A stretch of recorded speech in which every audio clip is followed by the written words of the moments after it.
kita pengennya harapannya tetap berkembang, tetap eksis, punya motivasi-motivasi yang kuat untuk berceritanya lebih enak, lebih enjoy, dan ya apa ya. Oh, orang Betawi tuh jangan kate berhumor, dirinya aja udah humor. Iya. Makan aja udah humor. Karena memang Betawi itu nggak lepas dari humor ya. Betawi itu nggak lepas dari candaan, ya kan? Karena kongko-kongko dia satu sama lain, apa-apa kita orang-orang tua kita itu lebih banyak kongko-kongkonya, bercanda-bercandaan. Ya sebenarnya nggak juga sih, cuman karena lebih enak aja kali ya.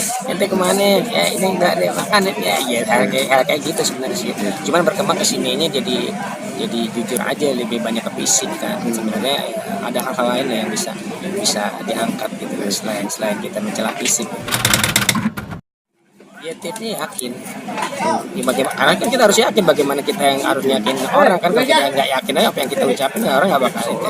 Kelucuan itu sebenarnya nggak usah dicari, datang dengan sendirinya sebenarnya sih. Apalagi pada saat di panggung ya, karena kan kita bisa melihat momen, lihat situasi dan kondisinya yang ada di sekitar kita itu aja sebenarnya.